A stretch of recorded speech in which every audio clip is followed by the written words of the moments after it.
तो नमस्कार मेरे प्यारे साथियों, कैसे हैं आप। मैं आनंद मनस्वी आ चुका हूं आप लोगों के बीच लेकर आज का बहुत ही प्यारा सेशन। तो चलिए हम बात करते हैं आज के सेशन के बारे में। आप लोग तैयार हैं? हाँ जी, आप सभी बच्चे तैयार हैं? बताइएगा एक बार। मैं क्लास को लेकर चलता हूं आगे की ओर। एक मिनट में आपके मैसेज देख लूं। सभी बच्चे आ गए हैं ऑलमोस्ट। सबने लाइक कर दिया। संगीता, प्रिया, हर्षिता, शीतल, जय श्री कृष्णा, ललिता रानी, हर्षिता, जय Shri Krishna, hello good evening. तो आज जो टॉपिक है हमारा वो है रीति रिवाज। क्या है भैया? रीति रिवाज। आवाज आ रही है? सब कुछ ठीक है? ठीक है, तो बस फिर क्लास को आगे की ओर बढ़ाने की जिम्मेदारी लो अपने कंधों पर और चलने दो। ठीक है।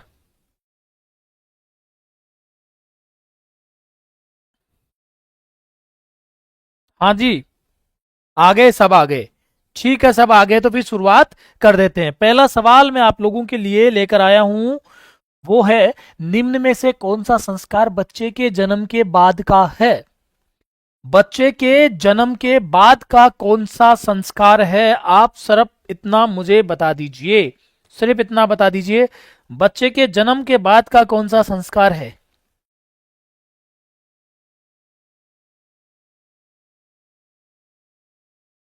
बताइए।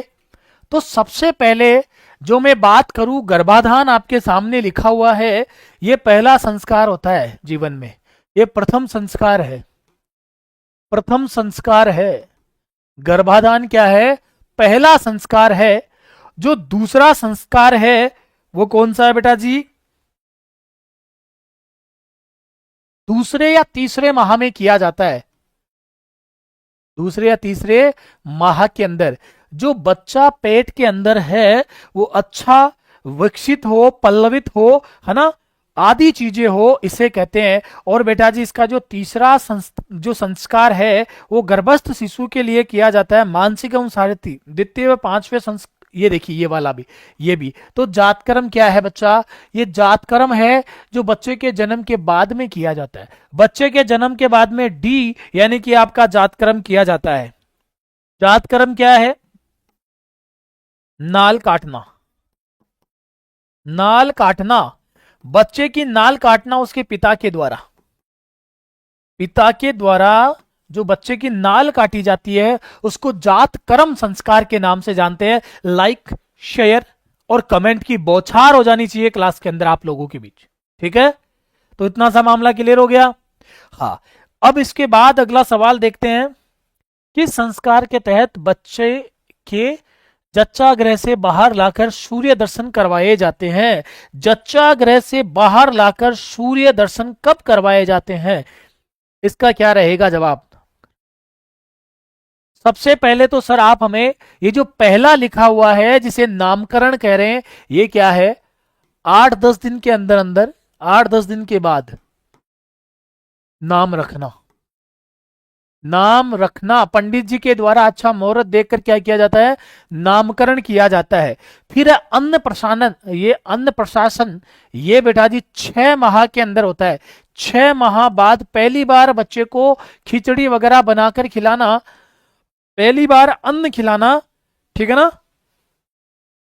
जन्म के 6 माह बाद चूड़ाक्रमण कहते हैं। जड़ूला, जड़ूला को चूड़ाक्रमण कहते हैं। तो निष्क्रमण संस्कार इसका नाम है। ये चौथे महीने में, कौन से महीने में? हाँ, पिता के द्वारा जच्चा बच्चा को घर से बाहर लाया जाता है। ये चौथे महीने में, चौथे महीने में जच्चा बच्चा को बाहर निकाला जाता है घर से। इसे क्या कहते हैं भैया? निष्क्रमण संस्कार के नाम से इसको संबोधित करते हैं। शाबाश, 6 माह आने। ठीक है, शाबाश।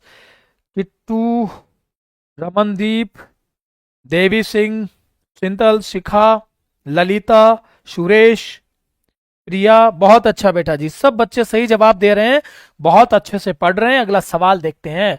बच्चे के बालों का प्रथम मुंडन कहलाता है। लो भैया,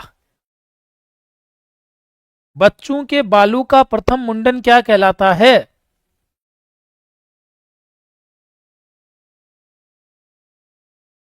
सबसे पहले अगर मैं बात करूं तो आपके यहीं पर मामला निपट गया। चूड़ाक्रम संस्कार कहते हैं। कर्ण भेदन संस्कार क्या है? बच्चे के कान बींदना, ये संस्कार बड़ा महत्वपूर्ण है, ये भी यहां पर होता है। कर्ण भेदन है ना, ठीक है। विद्या आरंभ या उपनयन, ये विद्या आरंभ करते समय, विद्या आरंभ करते समय। जनेऊ ग्रहण करने के समय उपनयन संस्कार। चलिए अगला सवाल देखिए। वह संस्कार जो बालक के विद्यारंभ हेतु गुरु के पास ले जाने के समय किया जाता है। ओ लो भाई जी, उस संस्कार का नाम बताइए, वो कौन सा संस्कार है? बहुत इंपॉर्टेंट चीज है। वह संस्कार जो विद्या आरंभ हेतु गुरु के पास ले जाते समय किया जाता है, उसे कौन सा संस्कार कहते हैं? बहुत इंपॉर्टेंट है। पहली बार स्कूल भेजा जाता है, ठीक है, बहुत अच्छा। तो इसका सही जवाब है आपका यज्ञोपवीत।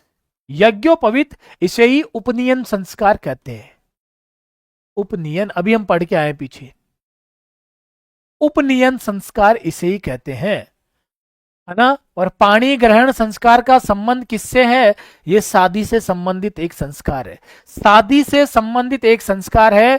चूड़ा कर्म, ये आपके बेटा जड़ूला, जड़ूला या बाल काटने से संबंधित संस्कार है, बाल काटने से संबंधित। ये 3 वर्ष के अंदर अंदर पहली बार किया जाता है, या फिर 5 वर्ष के बाद, या फिर 5 वर्ष के बाद में यह संस्कार होता है। या तो 3 वर्ष के अंदर अंदर इसको कर दो, या फिर 5 वर्ष बाद यह संस्कार होता है। शाबाश जी, मजा आ गया प्रिया रानी जी, ठीक है, ओके। अब भैया संस्कारों को देखकर तो मजा आना ही है, फिर भी कुछ बच्चों ने लाइक किए बिना बैठे हुए हैं। अरे लाडे सरो, बटन दबाओ रे लाइक वाला। अगला सवाल, मनुष्य जीवन का अंतिम संस्कार कौन सा है? अब ये तो तुम जवाब दे ही सकते हो, मनुष्य जीवन का अंतिम संस्कार कौन सा है? मनुष्य जीवन का अंतिम संस्कार, कितना आसान सवाल पूछा है आप लोगों से। हाँ,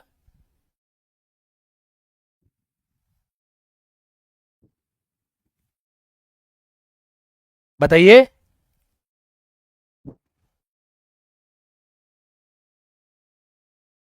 नो नो, हमें तो, हमने तो कर दिया, क्या कर दिया? सी विल बी राइट आंसर। अरे वाह, यहां तो अंग्रेजी मीडियम के बच्चे भी बैठे हुए हैं। तो अंत्येष्टि, अंत्येष्टि संस्कार। अब आपसे पूछेगा समापवर्तन क्या है, समावर्तन संस्कार क्या है? देखो बेटा जी, जब आपका क्या होगा, विद्या समाप्त हो जाएगी, विद्या समाप्त, यानी कि विद्या प्राप्त कर लोगे, जब आपका ब्रह्मचर्य जीवन समाप्त हो जाएगा, ब्रह्मचर्य जीवन के बाद आप गृहस्थ में प्रवेश करोगे। गृहस्थ में, गृहस्थ में प्रवेश के समय, गृहस्थ में प्रवेश के समय जो संस्कार किया जाता है वो समावर्तन संस्कार कहलाता है। और आप वानप्रस्थ को तो जानते ही होंगे, वानप्रस्थ, वन में चले जाना, वन में चले जाना, और सांसारिक चीजों को छोड़ देना, सन्यास, सांसारिक मोह माया को त्याग देना, इसको सन्यास कहते हैं, इसको सन्यास कहते हैं। ओके, जिसने लाइक कर दिया वो धन्यवाद का पात्र है। लड़की के जन्म पर बजाया जाता है, तुम बताओ रे भाई, ये कहां तक सही बात है? लड़की के जन्म पर कोई और चीज बजाई जाए और लड़के के जन्म पर कोई और चीज बजाया जाए, ये कहां तक सही है भैया? बताओ, ये सही है क्या? तो जब लड़की का जन्म होता है तब बजाई जाती है बेटा जी छाजला। क्या बजाया जाता है? छाजला बजाया जाता है। और जब टींडा घर में जन्म लेता है, यानी कि जब लड़के का जन्म होता है, तब थाली बजाई जाती है, थाली। लड़के के जन्म पे, लड़के के जन्म पर थाली बजाई जाती है। कांसे की।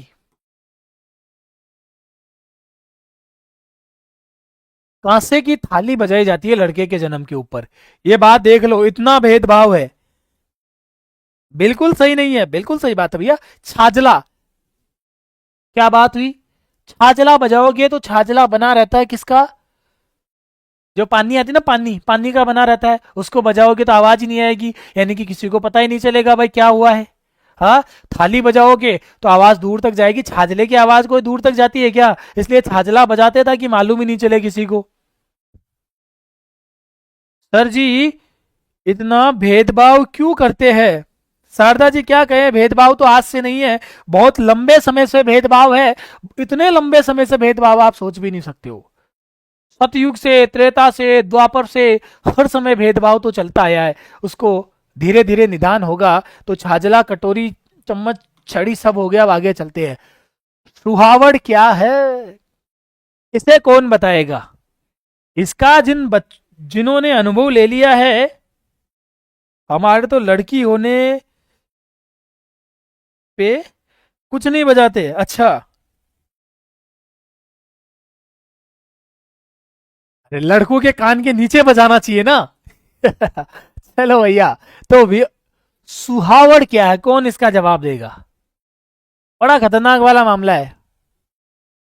देखो, इसका अनुभव जिसने ले लिया वो तो इसका जवाब दे देगा। ये विवाह की रस्म नहीं है, ये मृत्यु की रस्म नहीं है, ये जन्म की रस्म नहीं है, जबकि जन्म देने वाले के लिए एक रस्म निभाई जाती है। जो नव प्रसूता है उसको खिलाने वाले जो लड्डू है, भाई कितना किलो घी खिलाया? इस बार तो 14 किलो घी खिलाया। राजस्थानी में इसको जापा करना कहते हैं। क्या कहते हैं? जापा, है ना? क्या कहते हैं बेटा जी? जापा।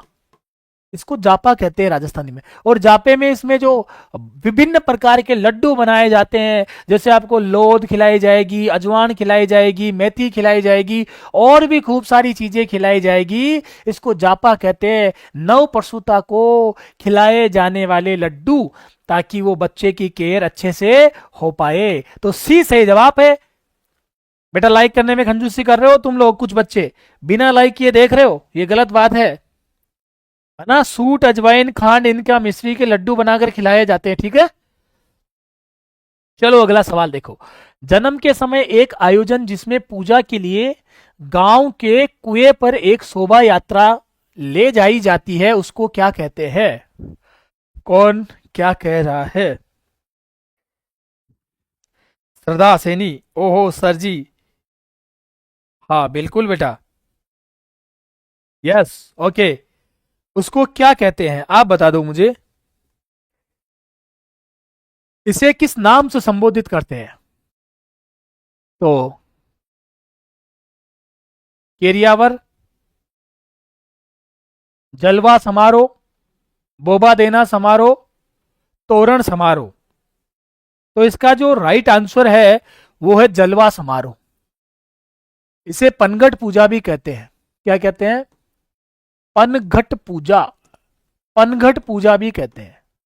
पनघट पूजा के नाम से पहली बार जन्म के बाद जच्चा बच्चा को घर से बाहर ले जाकर पनघट या जल स्रोत की क्या करवाई जाती है?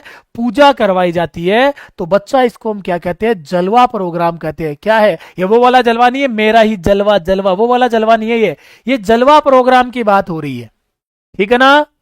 हाँ, तो जलवा प्रोग्राम। जो अब नए आकर बैठे हैं वो भी लाइक करो भैया, इनको बार बार याद दिलाना पड़ता, तुम्हें लाइक भी करना है। तो देखो क्या है, चीकनी कोथली है। बहुत अच्छा सवाल है। पुत्र जन्मोत्सव की एक रस्म, शादी की एक रस्म, मृत्यु की एक रस्म, नए ग्रह प्रवेश की एक रस्म। क्या है चीकनी कोथली? शाबाश बेटा। चीकनी कोथली क्या है, जल्दी से जवाब दीजिएगा। चीकनी कोथली।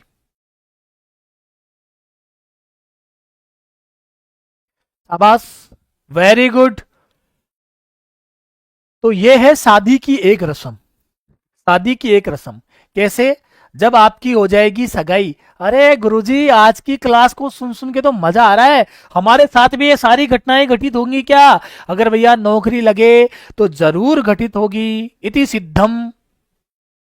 नहीं लगे तो मे बी नॉट है। हो भी सकता है और नहीं भी हो सकता। तो भैया सगाई के समय एक दूसरे को उपहार, यानी कि वधु पक्ष वर पक्ष जो एक दूसरे को उपहार देते हैं उसको चीकनी कोथली के नाम से संबोधित किया जाता है। हाँ बेटा, गिफ्ट मिलते हैं बहुत सारे, दुल्हन को, ओनली दुल्हन को थोड़ी मिलते हैं, वर पक्ष की ओर से। अच्छा हाँ बेटा जी, बिल्कुल सही कह रहे हो, वर पक्ष की ओर से। इतना सा ही लिखना, छोरियां कभी गिफ्ट नहीं देती है, यहां पे भी ये बात साबित होती है। पहले वाली भी नहीं देती थी और आज वाली भी नहीं देती है। ये देख लो, यहां भी क्या है, वर पक्ष की ओर से। सिर्फ इतना ही लिख लो इसको, क्या लिख लो बेटा, वर पक्ष की ओर से। छोरो देख लो रे, तुम्हारे साथ में कितना बड़ा अन्याय हो रहा है। उपहार वर पक्ष की ओर से, वर पक्ष की ओर से वधु को, वर पक्ष की ओर से वधु पक्ष को दिया जाने वाला उपहार है। विवाह के उपहार दिए जाते हैं, बिल्कुल सही बात है। चलो आगे की ओर चलते हैं, अगला सवाल देखते हैं। विवाह निश्चित होने के बाद लड़के वालों की तरफ से लड़की को भेजे जाने वाले उपहार कहलाते हैं। नमस्ते जी, नमस्कार नमस्कार, बता दो विवाह निश्चित होने के बाद में ये उपहार क्या कहलाते हैं?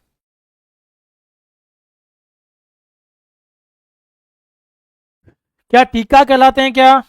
टीका नहीं है, टीका क्या है, वधु की ओर से, वधु की ओर से वर को उपहार, वर को उपहार, तो इसका अर्थ है रीत। इसका जवाब है रीत है, रीत इज राइट आंसर। ओके,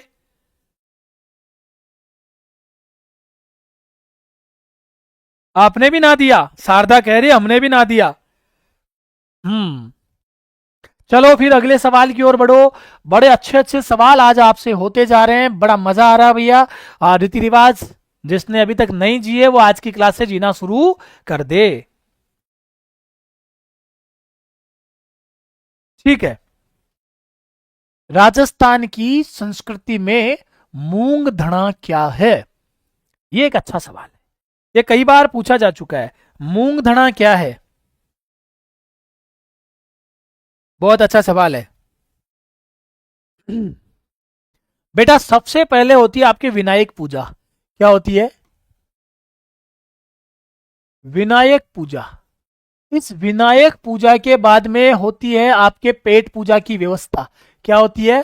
पेट पूजा की व्यवस्था।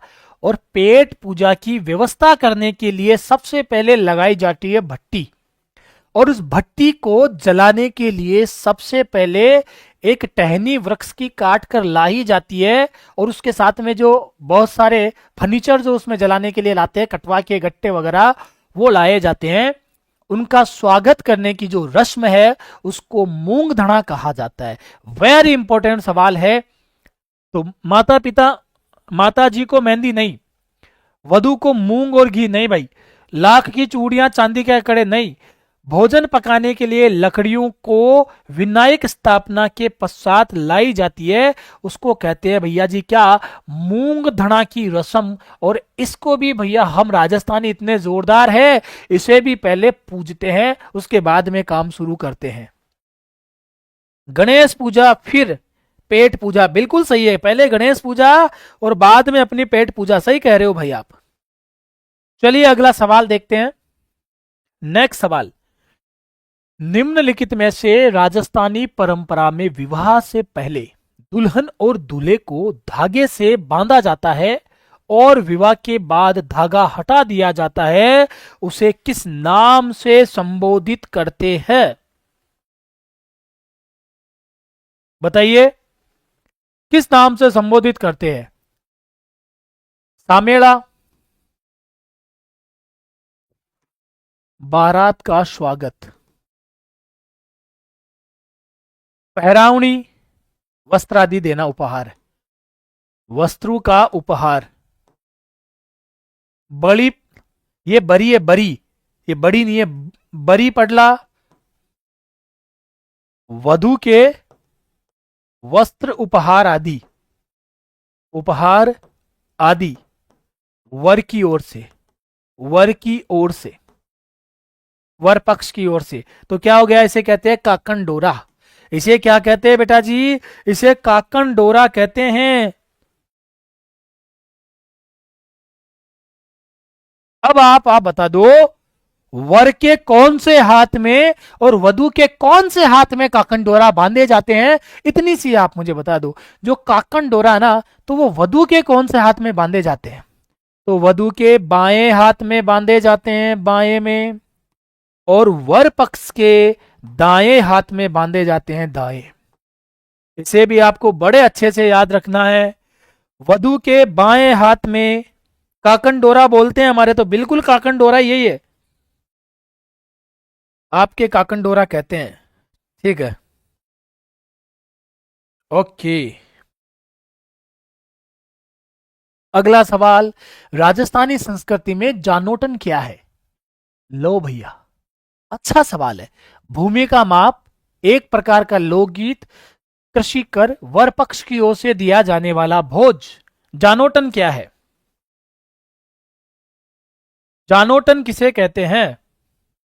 शाबाश बेटा, जानोटन किसे कहते हैं? कौन बताएगा जानोटन किसे कहते हैं? हम ही बताएंगे, हम पढ़ रहे हैं तो, है ना। बताओ भैया जानोटन क्या है? तो वर पक्ष के द्वारा दिया जाने वाला जो भोजन है उसे जानोटन कहते हैं। इसे मेल भी कहते हैं, मेल। कितने लोगों के यहां पर मेल कहते हैं, मेल? अड़ा लिखने दो इसको, मेल। कितने लोगों के यहां पे मेल कहते हैं, है ना। यानी कि लड़के की तरफ से जो पहले भोजन कराया जाता है गांव वालों को, सब लोगों को, उसको मेल कहते हैं। लगन मेल बोले सर? हाँ बिल्कुल बोलते हैं शारदा जी। सवाल अगला आप लोगों के लिए बड़ा ही शानदार है, जानदार है, जबरदस्त है। दूल्हे का बारात के प्रस्थान के बाद घर की स्त्रियों द्वारा लोक नाट्य के रूप में एक नकली विवाह का आयोजन किया जाता है, कहलाता है। जितनी महिलाएं घर रहती है, बड़ा मजे लेती इसका, बड़े मजे लेती है इसका। और इसका जवाब दे दो तुम जल्दी से भाई, जल्दी से जवाब दे दो। हाँ, क्या घुड़चढ़ी?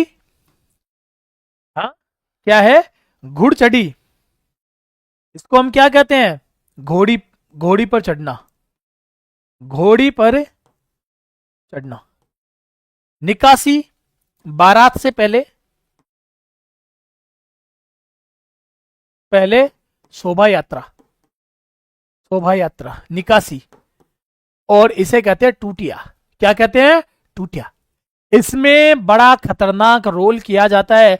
महिलाएं खुद ही पुरुष का वेश धारण करती है, एक दुल्हा बनती है, एक दुल्हन बनती है, और दूल्हा दुल्हन का जो पूरा का पूरा जो माहौल है उसको मातृशक्ति यहां पर निभाती है। इसको माताएं बहनें बता सकती है। सर हमारे क्या बोलते हैं, थोड़े बोलने में फर्क है रिवाज आदि में। अच्छा, तो इसको क्या कहते हैं भैया तुम्हारे? बिंदोली कौन कह रहा है ना? सभी बताओ, जो टूटिया निकाला जाता है उसके आपके वहां पे क्या बोला जाता है? आप लोगों के वहां लोकल भाषा में टूटिया को क्या कहा जाता है? अरे क्या जोरदार रिवाज है, इतने गजब के रीति रिवाज है भाई, जीने का मजा आ जाता है राजस्थानी रिवाजों के साथ में। और इसमें गलती से, वैसे तो कोई पुरुष रहता ही नहीं उस घर में, सब बारात में जाते हैं, कौन नहीं जाना चाहेगा, पर कोई रह जाता है तो वो इसकी असलियत समझ पाएगा। हमें तो कभी मौका मिला नहीं है ऐसा इसको देखने का। कितने पुरुष है जो ये ठूठिया देख चुके हैं?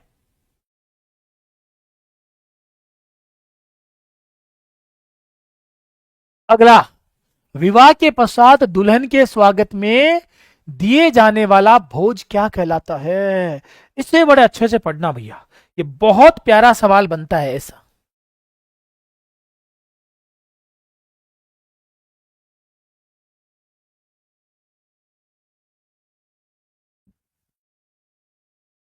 चलिए बात करते हैं ओझण क्या है। इसका पहला जवाब लेते हैं, ओझण क्या है। बेटी के विवाह के बाद, बेटी के विवाह फेरों के बाद दिया जाने वाला दहेज। बेटी के फेरों के बाद दिया जाने वाला दहेज, दिया जाने वाला दहेज। ठीक है सर, ये बात हो गई। पहरावनी पहले बात कर चुका हूं, है ना। जो वधु के घर बारात को 4 यानी कि भोजन देने का रिवाज है। ठीक है,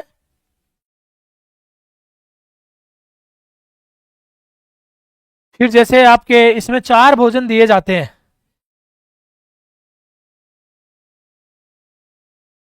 जैसे कि एक तो हो गया जेवनवार, फिर आपकी कुंवारी जान बात, कुंवारी जान भात, फिर जैसे कि परणी जान भात आदि इसमें है ना, आते हैं। तो इसका सही जवाब आपका बरोटी। क्या कहा जाता है? बरोटी कहा जाता है, बरोटी कहा जाता है। और बड़ी जान भात इस तरीके से। चलूं आगे की ओर। शाबाश बेटा। वधु के साथ उसके पीहर से कोई निकट संबंधी आता है, वो कहलाता है। वधु के साथ में उसके पीहर से कोई निकट संबंधी आता है, वो क्या कहलाता है? शाबाश, बहुत शानदार, बहुत अच्छा सवाल। जवाब दो भैया इसका। बिनोटा, ओलंदी, हथबोली, रियाण। रियाण क्या है? ये मारवाड़ की एक रस्म है, मारवाड़ की रस्म। शोक के अंदर, मृत्यु में, किसी में भी अमल गणाना, अमल, अमल गाड़ना, गाड़ना मतलब अमल खिलाना एक रस्म है, हथबोली नहीं है। ओलंदी क्या है? ओलंदी, पहली बात बिनोटा क्या है? दुल्हे दुल्हन की जूतियां, दुल्हे दुल्हन की विवाह की जूतियां, विवाह की जो जूतियां होती है, जो जूतियां होती है उसको क्या कहते हैं बच्चा? बिनोटा। और इसका सही जवाब है ओलंदा। अगर लड़की आती है तो ओलंदी, ओलंदी कहलाती है, और अगर लड़का आता है तो ओलंदा कहलाता है, ओलंदा, ओलंदा कहलाता है। लड़का आता है तो ओलंदा कहलाता है, और लड़की आती है तो ओलंदी कहलाती है। हमारे साथ तो हमारे भाई ही आए थे, तो भाई आए थे तो आपके भाई क्या हो गए? ओलंदा हो गए। क्या हो गए? ओलंदा। देखो जी, होता क्या था, थोड़ा समझो। ये पहले के जमाने की बात है, तब जब दुल्हन पहली बार अपने ससुराल को कब देखती थी? जब वो पहली बार ससुराल आती थी। अब बताओ, वहां पापा मम्मी भाई बहन सबको छोड़कर आई है, अब यहां सभी लोगों को पहली बार देखती है वो। ठीक है, दूल्हे को भी फेरे में पहली बार देखती थी, या पहले कोई दिखा दिया हो तो अलग बात है। तो ऐसी स्थिति में उसको वहां पर किसे क्या कहना है, किससे बात करेगी, किससे क्या पूछेगी, ये सारी चीजों की समस्या होती थी। इसलिए उसके साथ में एक किसी ना किसी को भेज देते थे कि 2 बात कर सके, कोई प्रॉब्लम हो तो बता सके। आजकल ओलंदा ओलंदी का रिवाज ही खत्म हो गया। सगाई करके घर वाले इधर से उसके घर नहीं पहुंचे, इधर से उसके घर नहीं पहुंचे, तब तक तो नंबर एक्सचेंज। और 3 दिन बाद में तो दुल्हन बनने वाली उसको पता होता है कि किचन में कौन से डिब्बे में कौन सी वस्तु कहां रखी हुई है।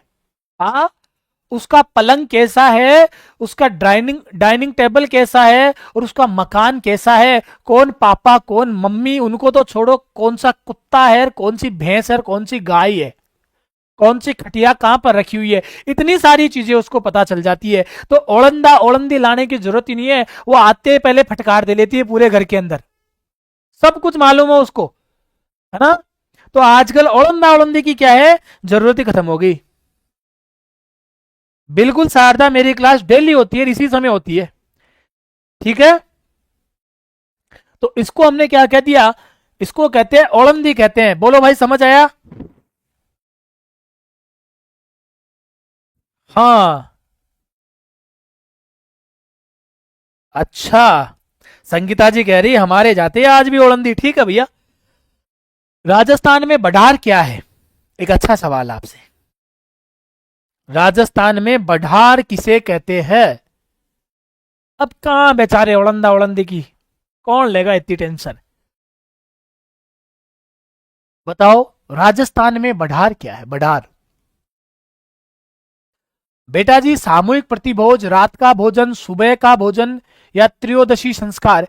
तो बेटा जी जो सुबह का भोजन होता है ना उसको कहते हैं कलेवा। क्या कहते हैं? कलेवा। अब जितने भी लंदन से आए हुए हैं ना वो कान खोल कर सुन लेना, जो सुबह सुबह उठकर हम नाश्ता करते हैं ना उसको ग्रामीण परिवेश में कहते हैं कलेवा। रात्रि भोजन को कहते हैं बेटा जी शिरावण। क्या कहते हैं? शिरावण। या फिर इसको कहते हैं ब्याड़ू। क्या कहते हैं? ब्याड़ू। ब्यालू या फिर शिरावण के नाम से जानी जाती है। और सुबह का जो भोजन है वो कलेवा के नाम से जाना जाता है। और दोपहर का भोजन दोपहर के नाम से जाना जाता है। और लंदन वालों बड़े कान खोल कर सुन लेना, जो सामूहिक प्रतिभोज उसको बढ़ार कहते हैं। सामूहिक प्रतिभोज को क्या कहते हैं? बढ़ार कहते हैं। चलो सवाल अगला लेते हैं, अगला सवाल देखते हैं। राजस्थान की रीति रिवाजों में आणी क्या है? बड़ा अच्छा सवाल भाई साहब, इसका बड़े अच्छे से जवाब देना। आणी क्या है? आणी और जानी। आणी और जानी। तो कुआ पूजन, अभी देख लेते हैं। कुआ पूजन को हमने क्या कहा था? तेरा ही जलवा जलवा जलवा, तेरा ही जलवा। दुल्हन के परिवार द्वारा वर की बारात का डेरा देखने जाने वाला। अरे भैया ये तो जला जला जलाना आपा डेरा देखने चला रे, है ना? बात करेंगे अभी। विवाह के पश्चात दुल्हन को दूसरी बार ससुराल भेजना, जलझुन्नी की एकादशी पूजा। बेटा जी विवाह के बाद दुल्हन को दूसरी बार ससुराल भेजना, इसको किस नाम से संबोधित करते हैं? आणी। ऐसे याद रखना, जब दूसरी बार आणी जानी हो गई, दूसरी बार क्या हो गई? आणी जानी हो गई। इसको गोना मुकलावा तुम कुछ भी कह सकते हो, है ना? गोना या मकलावा कुछ भी कह सकते हो। चलूं क्या आगे की ओर? समझ में आ गया यहां तक? यार लाइक शेयर में बहुत कमी आ रही है, एक बार जोरदार तरीके से इसको शेयर कर दो यार, अगर क्लास अच्छी लग रही है तो, मामला शानदार चल रहा तो। अगला देखो हम सवाल देख लेते हैं भाई साहब। सवाल क्या है? मृतक को शमशान ले जाने के लिए प्रयुक्त बांस की लकड़ी या अर्थी क्या कहलाती है? खतरनाक काम है।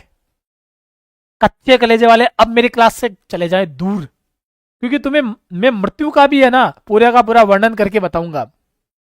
डरो मत रे, आ जाओ बैठे रहो इधर ही अपने। तो मोक्ष, मोक्षागमन नहीं, बैकुंठी, दंडोत। दंडोत तो कहते हैं वो जो उसके आगे आगे ढोक लगाते हुए चलते ना, इसको कहते हैं बैकुंठी। क्या कहते हैं? बैकुंठी। इसे अर्थी भी कहते हैं। क्या कहते हैं? अर्थी भी कहते हैं। अर्थी। जब व्यक्ति का निधन हो जाता है, यानी कि वो निर्धन हो जाता है, निधन निर्धन से बना है, जब वो सब कुछ उसका पीछे छूट जाता है तब उसके लिए बनाई जाती है बैकुंठी, जब उसके लिए बनाई जाती है अर्थी, और अर्थी पे लेटाकर उसको ले जाया जाता है शमशान की ओर, और दंडवोत लगाई जाती है उसके परिवार के लोगों के द्वारा। ठीक है, चलें। फिर आता है आदेटा। आगे है कि नहीं है मैं यहीं पे निपटा दूं, भदर है। चलो फिर उसके बाद में आता है आदेटा। आदेटा, आदि दूर, इसको कहते हैं बीच का बासा।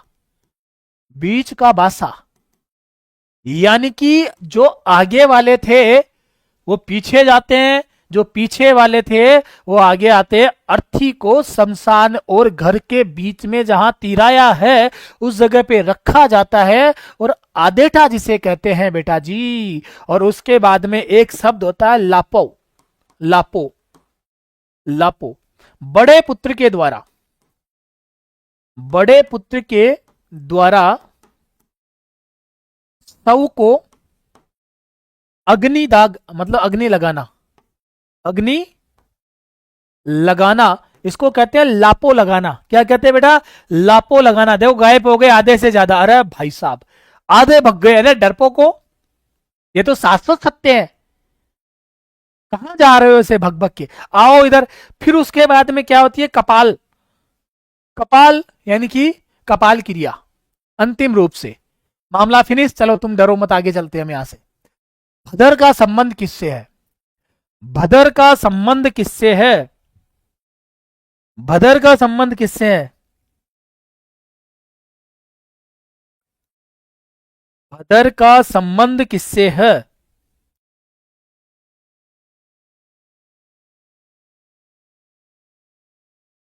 पानी वाला है क्या? आगे बात कर लेता हूं। भदर का संबंध किससे है? निपटाते हैं मामले को। कारण भेदन नहीं है, अंत्येष्टि संस्कार विवाह, तो यह है अंत्येष्टि संस्कार। और अंत्येष्टि संस्कार के यहां पर एक तो आता है पानीवाड़ा। पानीवाड़ा। एक होता है सातरवाड़ा। सातरवाड़ा पूरा मामला निपटाता हूं। अंत्येष्टि भद्दर तो होता है गंजा होना, केस दान, केस देना, मृतक के निकट, मृतक के निकट संबंधी क्या देते हैं? मृत्यु के बाद केस, केस देना। मामला हो गया, बाल काटना। फिर पानीवाड़ा है, अंत्येष्टि के बाद,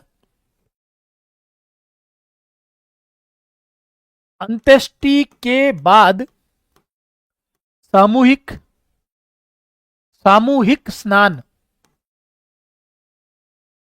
सामूहिक स्नान। सामूहिक स्नान क्या कहलाता है? पानीवाड़ा कहलाता है। और सातरवाड़ा क्या है? स्नान के बाद, स्नान के बाद मृतक के घर, मृतक के घर सामूहिक, सामूहिक सांत्वना, सामूहिक सांत्वना देने के लिए जितने भी लोग अंतिम क्रिया में गए हैं वो घर जाते हैं और घर जाकर क्या देते हैं? सामूहिक सांत्वना देते हैं। सर जी पहले मुझे कई रस्मों के बारे में नहीं पता था, अभी मेरे दादा ससुर। ठीक है, ओके, मैं समझ गया। स्नान करना, ओके। तो राइट आंसर है अंत्येष्टि संस्कार है। तो ये सारी चीजें, ये सातरवाड़ा वातरवाड़ा सारा का सारा है ना, उन्हीं से संबंधित है, ये सातरवाड़ा कहलाते हैं। तो भदर का अर्थ आप समझ गए होंगे, है ना। यहां पर एक और रस्म होती है, फूल चुगना। ये भी देख लो आप, फूल चुगना। तीसरे दिन, तीसरे दिन मृतक की अस्थियों को इकट्ठी करना, जो बची हुई है ना, अस्थियों को चुनना। भाई साहब आदमी इतना खतरनाक होता है, पहले जला देंगे, चलो ठीक है वो भी हो गया। जलाने के बाद में जो बची हुई अस्थियां जैसे कि बहुत स्ट्रांग होती है, दांत वगैरह ये सारी चीजें, उनको चुगेंगे और फिर लास्ट में तो उनको गंगा जी हरिद्वार बहाकर आएंगे। और हमारे इधर तो है बिशलपुर, बची हुई राख को ले जाकर बिशलपुर में डालेंगे, नामो निशान मिटा देंगे। भैया इस नाम का कोई था भी सही क्या? इतनी खतरनाक चीजें हैं भैया दुनिया में। ये तेरा, ये मेरा, ये इसका, ये उसका, हाय माया, हाय धन, हाय चीजें, हाय पैसा, हाय हाय हाय, सब कुछ अपने। सबसे पहले कहते हैं जल्दी करो, इसको जल्दी लेकर चलो, तो मामला खराब है। और 10-15 दिन बाद में धीरे धीरे भूलना शुरू, और साल डेढ़ 2 साल बाद में तो कोई याद दिलाए तो याद आए, वरना वो भी नहीं। ठीक है, हाँ। चलो आगे बढ़ जाते हैं, अगला सवाल। वृद्ध वयों के देवावसन पर शमशान ले जाते समय रास्ते में अर्थी पर पैसे फेंके जाते हैं, उन पैसों को क्या कहते हैं बेटा?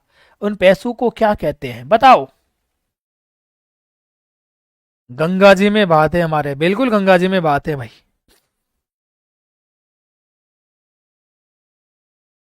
बिल्कुल बिल्कुल। अब तुम सेंटी मत हो जाना, कोई भी मुद्दे की बात पे आओ। अपना मुद्दा क्या है? उसको न्योछावर नहीं करते हैं, उसको बखेर कहते हैं, बखेर। उसको किस नाम से संबोधित करते हैं? बखेर। यानी कि वृद्ध व्यक्ति की मृत्यु पर जो पैसे आदि उछाले जाते हैं उसको बखेर कहते हैं। तो बखेर आ गया ना भाई। तेजल सरकार, राम राम लाडेश्वर, स्वागत है। अच्छा, जाट देवता तेजल नहीं है, अब ये बेटा जाट देवता बन गया है। ठीक है भैया, जाट देवता की तरफ से भी राम राम भाई तुम सबको। इसे कहते हैं बखेर। अगला देखो सवाल, मोताणा प्रथा के संबंध में निम्न में से कौन सा कथन सही है? मोताणा प्रथा के संबंध में इनमें से कौन सा कथन है वो सही है? किसी व्यक्ति की संदिग्ध मृत्यु होने पर मृत्यु स्थान के स्वामी से हर्जाना वसूलना। किसी व्यक्ति की मृत्यु के बदले में दूसरे को मौत के घाट उतारना। किसी व्यक्ति की मृत्यु होने पर उसके पुनः जीवित होने की मान्यता। किसी व्यक्ति की मृत्यु होने पर किया जाने वाला शोक कार्यक्रम। तो क्या है इसका राइट आंसर? शाबाश बेटा, बहुत अच्छा, बहुत बढ़िया। तो किसी व्यक्ति की संदिग्ध मृत्यु होने पर जिस स्थान पर मृत्यु हुई है उस स्थान के मालिक से उस व्यक्ति की मृत्यु के बदले में रकम मांगना क्या कहलाती है? मोताणा कहलाती है। यह आदिवासियों में प्रचलित एक प्रथा है। आदिवासियों में अभी भी सिरोही, डूंगरपुर, बांसवाड़ा, उधर शायद यह प्रथा अभी भी प्रचलन में है। अगर कोई बच्चा वहां से जुड़ा हुआ है तो जल्दी से कमेंट बॉक्स में छोड़े, क्या यह प्रथा आज भी प्रचलन में है? यस या नो? बेटा जल्दी जवाब दे। अगला सवाल देखे, रात्रि भर जागरण क्या कहलाता है? रात्रि भर जागरण क्या कहलाता है? एक शानदार बात बताओ।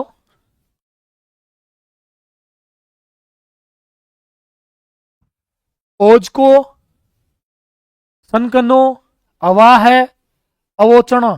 भाई साहब कितने खतरनाक नाम आए हैं तुम्हारे लिए। इसका जवाब दो। इसको कहते हैं राती जगो। राती जगो, या इसे कहते हैं यार दिए हुए आंसर के हिसाब से ओज को कहते हैं ना कि नींद बेच के ओज का लेना। यार ऐसा संख्या कम नहीं होनी चाहिए, संख्या कम होने पर मजा नहीं आता है। आप अगला सवाल करो, मैं पानी पी के आता हूं। अगले सवाल का जवाब दो रे बेटा जल्दी। बहुत प्यारा सवाल है, बड़े अच्छे से जवाब देना।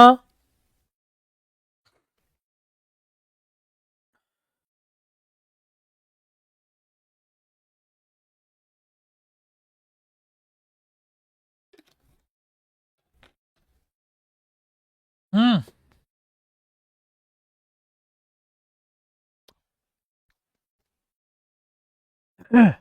राजस्थान सरकार के द्वारा सती रोकथाम अधिनियम कब लागू किया गया? यह किया गया था रूप कंवर सती माता, रूप कंवर सती घटना पर। रूप कंवर सती घटना कहां की है? दिवराला, दिवराला सिक्कर में। रूप कंवर के पति का नाम था मालम सिंह, और यह घटना है 1987 की, और ये राजस्थान की अंतिम सती है। राजस्थान की अंतिम सती यही है, राजस्थान की अंतिम सती। और 1987 के बाद, इस सती घटना के बाद राजस्थान में एक कानून बनाया गया। राजस्थान में एक कानून बनाया गया। अब आपसे सवाल पूछ ले। पहला सवाल मेरा, आगे सवाल तो नहीं है, देख लेता हूं एक बार। नहीं है, ठीक है, यही बता देता हूं। पहला सवाल, राजस्थान में सती प्रथा पर रोक। राजस्थान में सती प्रथा पर रोक किसने लगाई? ये पूछेगा रियासत, तो लिखना बेटा जी बूंदी। यहां का जो शासक था वो था विष्णु सिंह। कौन था? विष्णु सिंह। और कब की बात है? तो कब की बात है? तो 1822 ईस्वी के अंदर। और भारत में सती प्रथा निरोध कानून कब बनाया गया? तो वर्ष 1829 में। किसके द्वारा? राजा राम मोहन राय के प्रयासों से। राजा राम मोहन राय के प्रयासों से। अब आपसे पूछेगा प्रथम वैधानिक प्रयास, राजस्थान की बात बता रहा हूं, वैधानिक प्रयास। 1844 में जयपुर, जयपुर सवाई राम सिंह द्वितीय ने, सवाई राम सिंह द्वितीय, जॉन लूडलो जिनके संरक्षण थे, इसको भी आप अच्छे से याद रखना। तो ये इतनी जानकारी हमने ले ली। अब आगे बढ़ते हैं और सवाल अगला देखते हैं। मानव व्यापार प्रथा पर सर्वप्रथम किस रियासत ने रोक लगाई? मानव व्यापार प्रथा पर सबसे पहले रोक लगाने वाली रियासत कौन सी थी?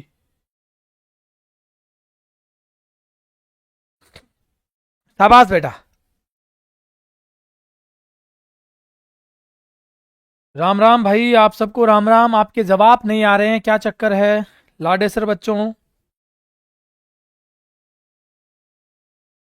राजा राम मोहन राय, बहुत ही शानदार क्लास, थैंक यू। बूंदी, राजा राम मोहन राय, बिल्कुल सही चल रहे हो आप लोग। इसका जवाब दो। इसका आंसर है आपका कोटा। आंसर क्या है आपका? कोटा। और कोटा ने सर्वप्रथम बार, कब की बात है? कोटा ने 1831 है, शायद 31 ही होनी चाहिए, 1831 में पहली बार मानव व्यापार प्रथा के ऊपर क्या लगाया था बेटा जी? रोक लगाई थी। तो कोटा रियासत इसका सही जवाब है। शिक्षा नगरी कोटा, बिल्कुल सही कह रही हो आप। शिक्षा नगरी आपकी क्या है? कोटा है, बिल्कुल सही कह रही हो। चलो अगला सवाल देखते हैं। जयपुर राज्य ने कन्यावध को किस वर्ष गैर कानूनी घोषित किया? बहुत प्यारे सवाल आ रहे हैं बेटा आप लोगों के लिए। यार एक बात बताओ, इतनी शानदार क्लास है, बाकी बच्चों को लेकर क्यों नहीं आते हो? या तो आपके जानकारी में बच्चे कम है, क्या चक्कर है?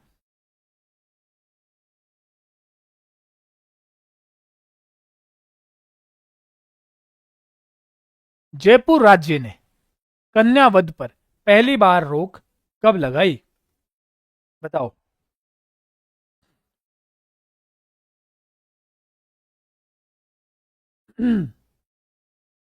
तो 1844 ईस्वी में सवाई राम सिंह द्वितीय, जॉन लूडलो, जॉन लूडलो। अब सवाल यहां पर अलग पूछ ले, पहली बार कन्यावध पर पहली बार रोक किसने लगाई थी? पहली बार, पहली बार रोक, कन्यावध पर पहली बार रोक लगाने वाली रियासत पूछ ले, तब तुम क्या जवाब दोगे? क्या लंबा सा किसने जवाब लिखा है? सर जी हम तो आंसर भी सही देने की कोशिश करते हैं, बट वो गलत हो जाता है। आते नहीं है, कोई बात नहीं, नहीं आते तो फिर इतनी भी कोई ज्यादा टेंशन मत लो। चलो, तो सबसे पहले यहां समझना, पहली बार रोक लगाने का काम किया था कोटा रियासत ने। कोटा रियासत, और कोटा रियासत का उसमें पॉलिटिकल एजेंट था विकलिंस, विल्किंस।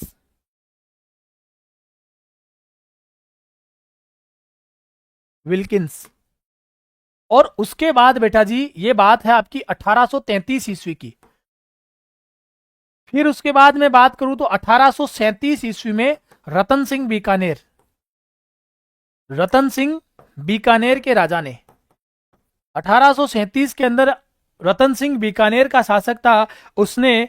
और फिर बेटा जी जोधपुर के मान सिंह ने 1839 में, मान सिंह जोधपुर ने, मान सिंह कहां का है? जोधपुर का।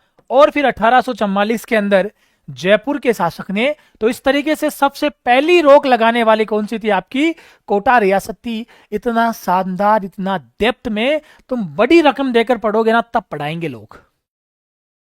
बताओ सही कह रहा हूं कि नहीं? जब एक बहुत भारी भरकम, यानी कि एक, कई बार आप ऐसे कहते हो 1 लाख रुपए फीस है फला फला कोचिंग का, 1.25 लाख फीस है, और हम फलानी चीज की कोचिंग कर रहे हैं, हम आरएस की तैयारी कर रहे हैं, तब जाकर वो इस लेवल पर इतनी गहराई में चीजों को पढ़ाएंगे।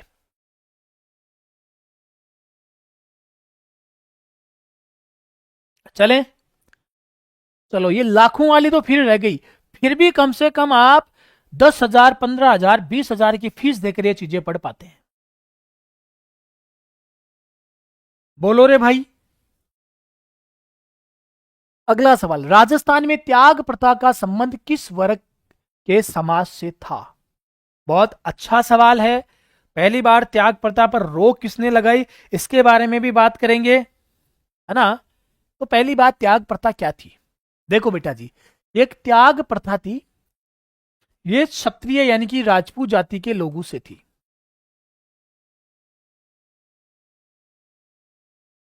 लड़की के विवाह में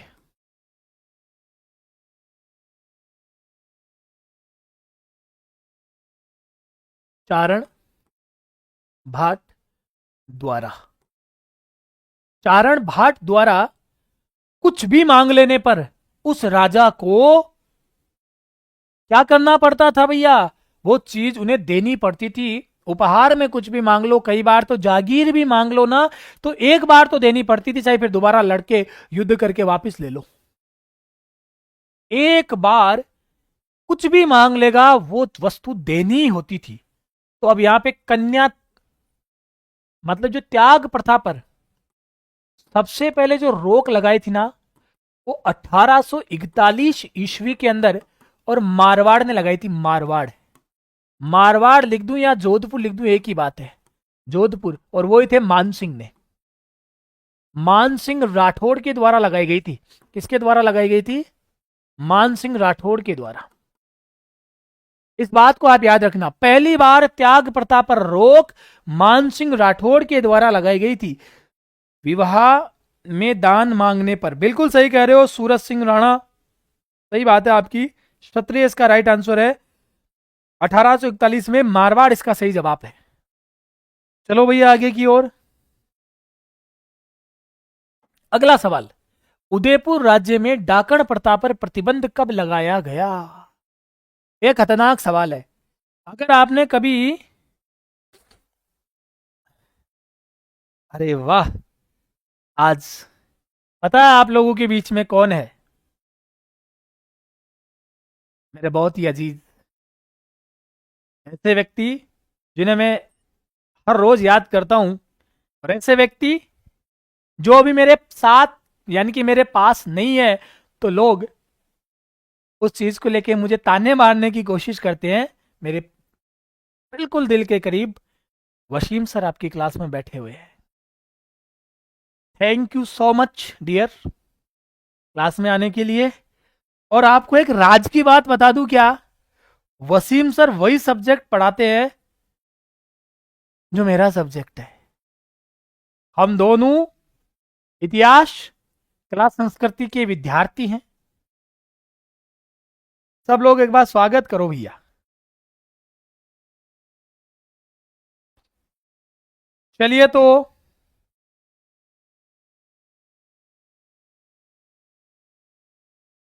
अब भैया देखो मेरी स्पीड बढ़ जाएगी। अब मेरे सबसे अजीज दोस्त है ना।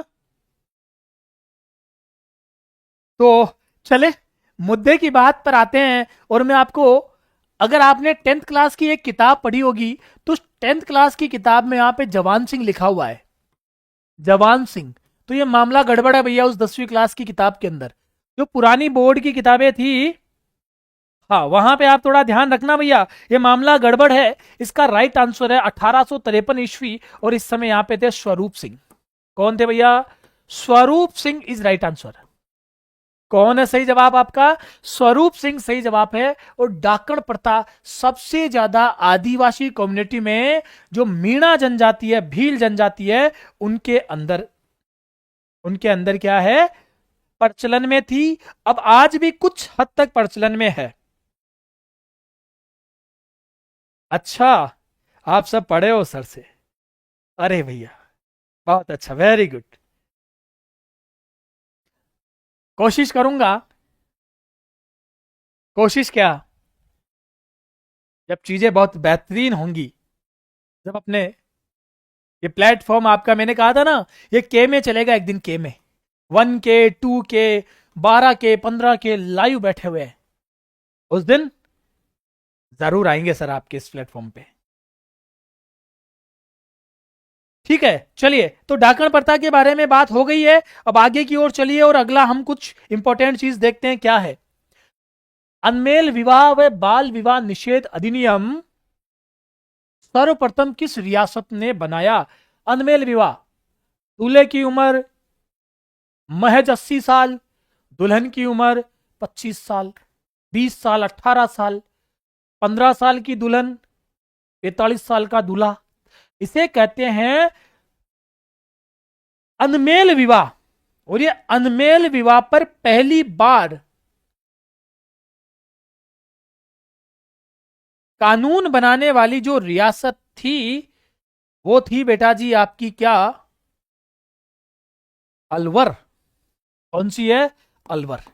और वर्ष 1903 ईस्वी के ऊपर यहां पे ये कानून बनाया जाता है।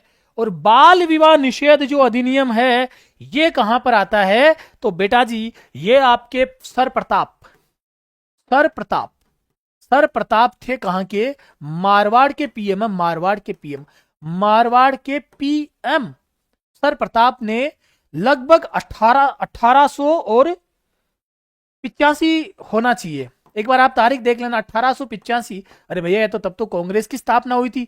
1885 ईस्वी के लगभग, सॉरी 1885 में तो कांग्रेस की स्थापना हो जाती है। 1855 ईस्वी के अंदर क्या बनाया था? बाल विवाह निषेध अधिनियम। बाल विवाह निषेध अधिनियम सर प्रताप जो मारवाड़ के थे प्रधानमंत्री, इनके द्वारा यह अधिनियम बनाया गया। ठीक है जी, अलवर बिल्कुल सही बात है। मारवाड़ के सर प्रताप सूरज सिंह राणा, बिल्कुल सही कह रहे हो। चलिए भैया बस कुछ सवाल बचे हैं, उन सवालों को पूरा करते हैं फिर आगे की ओर बढ़ेंगे। विधवा विवाह को मान्यता सर्वप्रथम किस शासक ने दी थी? आज तो तुम्हारे सवाल इतने शानदार आ रहे हैं, बस तुम जवाब देते जाओ। विधवा विवाह को मान्यता देने वाला शासक कौन था? बहुत प्यारा सवाल है।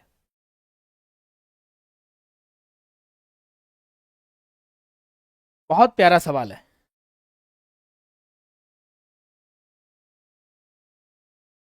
तेजल सरकार। ठीक है, वेरी गुड, बड़ा अच्छा सवाल है। तो राइट आंसर है सवाई जयसिंह। सवाई जयसिंह इसका सही जवाब है। विधवा विवाह को पहली बार सवाई जयसिंह के द्वारा, पति की मृत्यु के बाद में जो विधवा हो जाती थी, तो सवाई जयसिंह इसका सही जवाब है।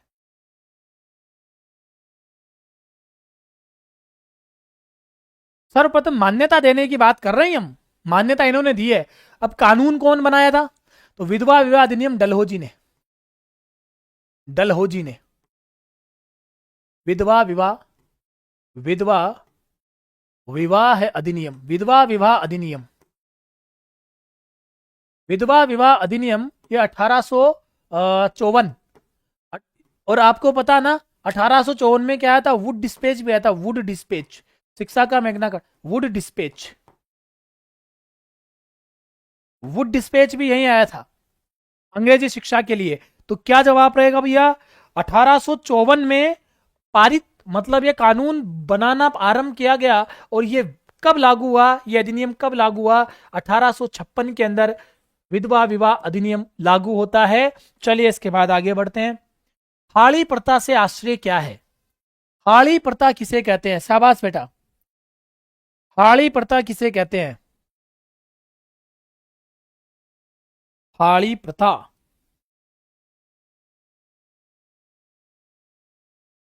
थोड़ा अच्छे से लेके चलो यार क्लास को, थोड़ा और मजा आना चाहिए। युद्ध में ढोल नगाड़े बजाने एवं सम्मान होने वाले, नहीं, घरों पर काम करने वाले बंधुआ मजदूर, खेतू व घरों पर काम करने वाले बंधुआ मजदूर विवाह पर दिए जाने वाले। देखो पहला मामला गड़बड़ हो गया, ये भी मामला गड़बड़ हो गया। अब तुम्हारे सामने सिर्फ दो ऑप्शन बचे। अब हाड़ी प्रथा का तुम इन दोनों में से जवाब दो। हाड़ी प्रथा किसको कहते हैं? बता दो। शाबाश बेटा, बहुत अच्छा। हाड़ी प्रथा,